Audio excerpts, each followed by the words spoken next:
You wanted the best. You've got the best podcast. The hottest podcast in the world. The Chris Voss Show, the preeminent podcast with guests so smart you may experience serious brain bleed. The CEOs, authors, thought leaders, visionaries, and motivators.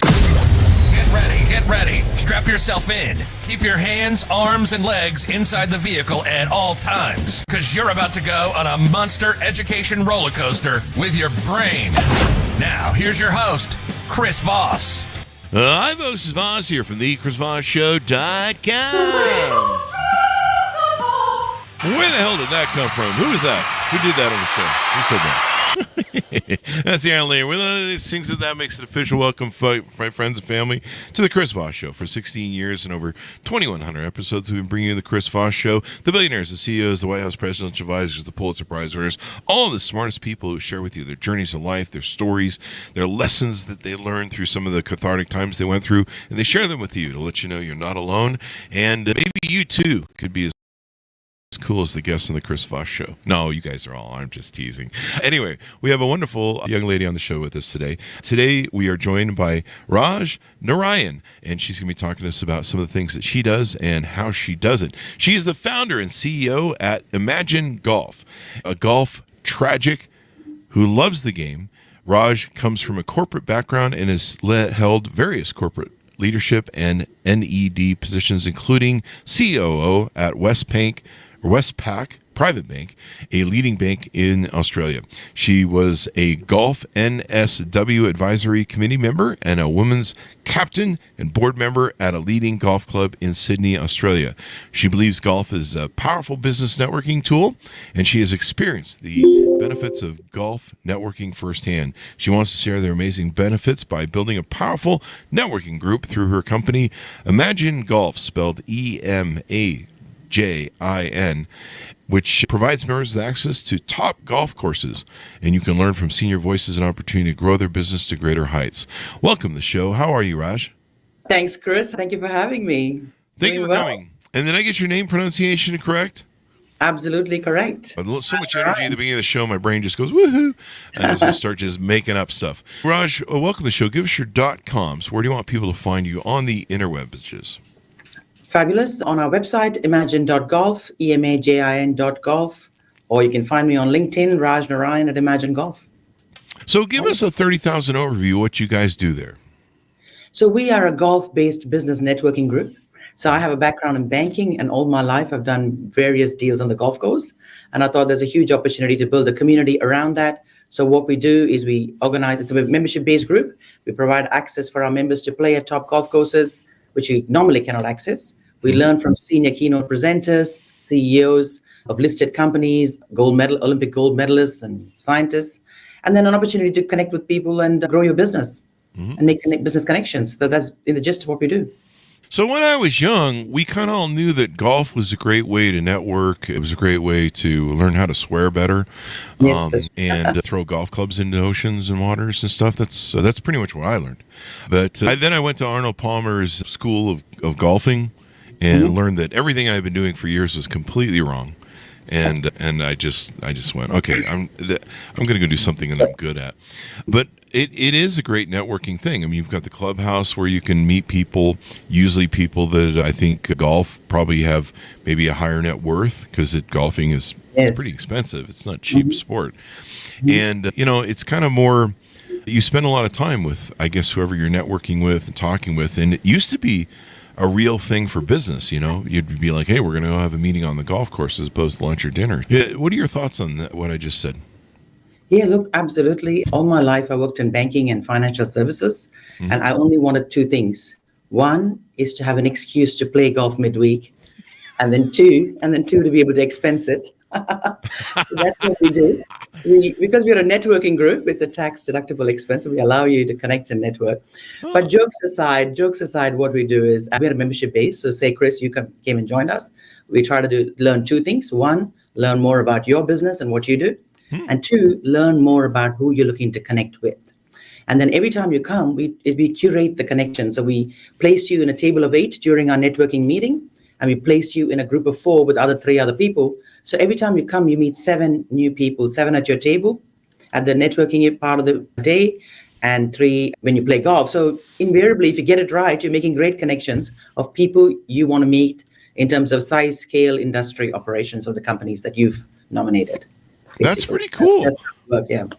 So we used to do a networking thing with the commerce department. I think they used to call it SCORE or something. But you would show up and trade leads if you had any and listen to what other people had to offer. But that's great. It's just not getting drunk on the golf course like we normally used to do and then wreck golf carts into the lake. Getting drunk is not a bad thing as well, Chris. That's true. I always say when you're playing golf, have a beer because 1, it improves your game. And 2, if it doesn't improve your game, you don't care anymore. So either way. That or if you're drinking too much. You care less, exactly. You care less about not getting the good shot. So invariably, it's a win-win. I was always good till about 2.5 beers in, and I'd be playing better. But if I went to the full 3rd beer, right. It would just wreck everything. So I had to pace myself, basically. That's right. That's the diminishing marginal returns. In economics, they say that. And why is building relationships important with fellow golfers? Are there some stats on this, like some demographics, earnings, business opportunities? Why is it important to get to know these people as opposed to me just going to a shady card game with some drugs down on Skid Row? That's right. So look, 2 things. 1 is networking. I mean, networking is really important because let's be honest, people do business with people they know, they like, and they trust. I mean, especially if you're doing large transactions, deals, whatever it may be, unless you have an e-commerce product that's $5 or whatever, everything else, you're building relationships. Even there, you build supplier relationships and everything is based on the connections you built. So networking is very important. And I think with golf, what golf provides is an opportunity. Let me ask you this question. When was the last time you had a 4.5-hour meeting with a supplier or a prospect or a customer? 4.5 hours in a cart, you get to know them really well. You get to know the person. So what it does is it just amplifies that connection and really builds a great relationship, because I always say, whether you hit great golf shots or not, when you hit a great shot, everybody, claps with you. And when you hit a bad shot, everybody laughs with you because they've all been there. But really it builds that, connection. It builds that connection. And it's something, talking points, something to talk about. And we keep talking about building a community. It's all about creating this membership-based community. So every time you come, you meet the same people. And not only do they open doors for you to do business with them, they connect their connections to you. So there's like a bit of a network effect, and you meet other people, who are their connections as well. So I think that's how it works. But yeah. In a lot of people, this used to be the way people did most of their networking, was doing golfing. And spending time and building relationships. Do you find that building relationships is kind of a lost art for people nowadays? A lot of people they're not the greatest at getting that done, right? Absolutely true. And look, especially since post-COVID, I mean, we're living in a highly digital age. Everybody's behind a computer screen. And it's really fantastic when you do get out and make those real connections and relationships. And we found that people are craving for that. People are craving to do something. Yeah. Also, with all the work-life balance and everything that they get today, they have the ability to take the time to go and partake in a day, like where you're playing golf for a day, you're connecting with people, doing business, and we're really focused on the ROI. So obviously, we want to connect people with the right people, so they do end up doing business. And in our community, 94% of our members are CEOs or senior executives, and 70% do business with one another. And we track this on a quarterly basis, so we know who's doing business and who isn't, and things like that. And if they're not doing any business, we quickly connect them to more people. How to get the statistic up. Yeah. I love this because I don't think there really is a format for this. It's always just go golfing and whatever. Yeah. But you guys create a whole community setup so that people can do that. Tell us about how did you first learn about golf or fall in love with golf? What was golf? Did I say goth? Golf? Golf. You might be a goth. I don't know. Maybe were you a golfer? I'm a gothic person. Anyway, when you grew up, what were some of your influences, and when did you first get turned on to golf? Yeah, look, I started golf a bit later in my life. I mean, I obviously come originally from India, and I came to Australia to do my undergraduate, and then never left, and I've been here since. No. But I actually decided to take up golf when I was studying at London Business School. So I had the opportunity to go study in London, and I was doing my master's there, and I thought, look, I'm going to be doing all these deals on the golf course. I should take up the sport. And at the time, I used to do, I used to run. I used to do a lot of triathlons and marathons. I played tennis at quite a high level. And I thought, we should take up golf. So anyway, I go there. I book myself into a 6-week lesson, clinics. And literally, I just hate it. I say, what is this sport? I'm trying to hit a stationary ball that doesn't move. It's still there. I'm having air swings or tops. And I just thought, you don't sweat. And it's a terrible sport. And I thought, I hate this sport. And I actually gave it up at the time and didn't even bother completing the clinic. I went for 3 sessions and I gave it up. And then interestingly, about 10 years later, I was in banking and all of my colleagues and clients played, and I took it up at the time and just fell in love with it. And, it's just, and I think timing is very important for everything in life. So, and then I took it up. I loved it. I had a lot of lessons, and then I got, quite competitive. So I started practicing, and then I just got quite good at the game. And then I therefore loved it quite a bit. And then I used it. Most of my clients, when I worked in banking, I looked after 2 billion plus market cap companies. Mm-hmm. So most of my clients were CEOs and CFOs of listed companies. And being a young banker, when I called them and said, hey, could I, come and have a meeting with you for a deal that's maturing in 18 months time, because they were all large $500 million syndicated debt facilities or big transactions, which had a long lead time. They had no time for me. But then if I called and said, hey, can I invite you for a round of golf at one of the top golf courses? Miraculously, a whole day cleared in their diary and they were free to come and play golf with me. Nice of them. Exactly. So I thought, here's a great opportunity. It's a door opener. I could get these people into these top courses, trap them in a cart with me for 4.5 hours and have a chit chat. And business came naturally after that. So I thought, this is a great sport. I loved it. And I played more. The more I played, the more I loved it, and so on and so forth. And then golf was always only a hobby. And then later on, did all that stints, all the great introduction you gave me about being the women's captain and the board member and everything. I thought, look, there's a huge opportunity to connect golf and business. Nobody was doing it in a structured way. I mean, people did it ad hoc. You went to a corporate golf day or you played some golf with someone. As you said, you went in a car and drank beer, but then you never saw them again. So nothing happened after that. So we try to create a structure around it. We have a formal meeting at every one of our events where you kind of, have a senior keynote presenter present on a relevant business topic. And we've had so many interesting topics that we've talked about. And so it's a community that's, built around that love for golf, love for doing business, and love for learning. Yeah.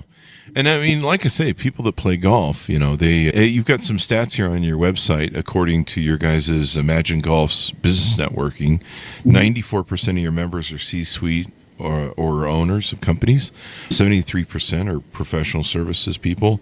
65% procure your member services that you offer. 10% of profits support charity, so you do some charity work there. Mm-hmm. And so you just help turn these golf events or golf things into ways to network and find stuff. Do you guys have an online community, maybe a Facebook group or some sort of networking group? Yes, so we have a members app. We have our own members app that our members can download, and you get all the news of what's happening, all the events. They can RSVP and come to events. They get to see who attended the events, and then they can message one another. They can connect with each other. And we have, various groups that you can join within the community. Mm-hmm. Beginners groups, so Friday afternoon practice group and things like that. But also we run our formal events, which they can connect and come along to. So we have our own members app where they can sign up. Yeah. And so can they go through the community and see profiles of people, see people that they might want to network with or they're interested Absolutely. And they can search by keyword. They can connect with people on there. They can see their company, a little bio. Everybody's got a bio of themselves and a bio of their company. Mm-hmm. So they can actually see all that information. So it's a great tool to connect and network and stay in touch in between the events, in between when they come to the events. Mm. And then you also, it's not only for individuals, but if you have corporate, if people, are a corporate thing or boardroom, they want to take and get involved, you've got corporate membership packages as well. Tell us a little bit about those. Yes, absolutely. So we have corporate members. A company can sign up and have their staff come along, any members from the company come along. And also we have a lot of sponsorship opportunities. So we do have a lot of corporates who sponsor events, they sponsor holes, or even a corporate golf day. They organize a day through us. So it's an opportunity for them to connect and build their brand within the community. And what it does for the community is it's great because our corporate sponsors sponsor prizes. So every time you come to an event, you win rangefinders and drivers and overnight stay at a 5-star hotel. That kind of prizes are up for grabs because our sponsors have put up these prizes. So it's a win-win for everyone. Mm-hmm. So definitely a win. We love wins. So yes. This sort of thing is good. Plus, you get out in that fresh air and you breathe some fresh air, and hopefully it's fresh air. Let's put it that way. I guess it depends on where you Absolutely. go. Now, you mentioned that you get access to some top courses that a lot of people don't get access to. Tell us a little bit about that, the benefits of that. Yeah, absolutely. So look, I mean, as you know, golf has always been, it's called the rich man's sport, as you just said before. And But you got it's to you're always hitting those balls in the water, so you always have to replace them. That's exactly, and balls are the least of your expense. But look, there's high barriers to entry. And as a lover of golf, that's what I found is that there's huge barriers to entry. There's joining fees, there's long wait lists, there's, you need to have 5 referees to get into some of these top golf courses. So it's really hard for everyone to be able to access these courses. I mean, they're quite private, they're quite exclusive. You need to be a member, you need to have been on the wait list for 8 years or 10 years, depending on which course you're looking at.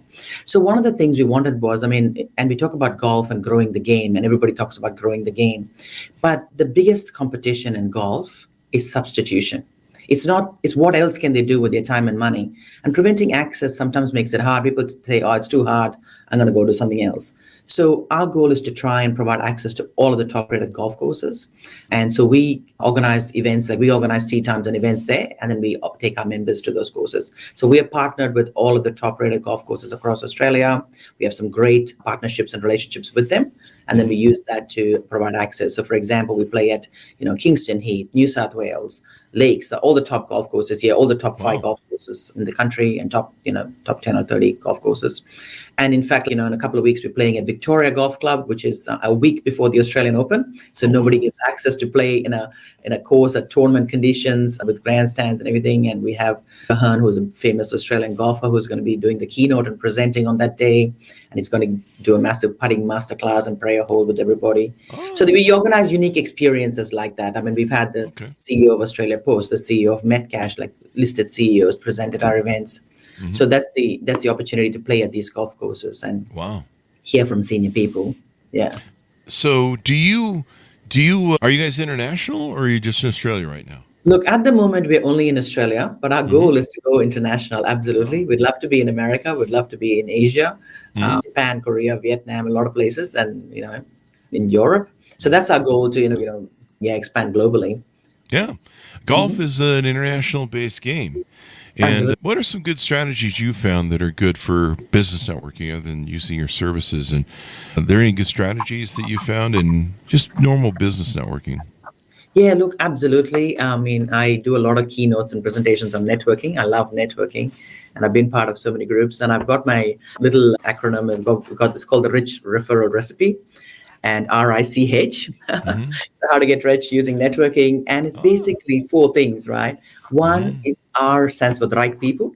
So being strategic, getting the right people in the room who can possibly do business with one another. There could be a whole lot of great businesses, but if you don't get the right people together, it's really hard to do business because there's so many factors, industry, backgrounds and so forth. The second thing is initiative. I stands for initiative.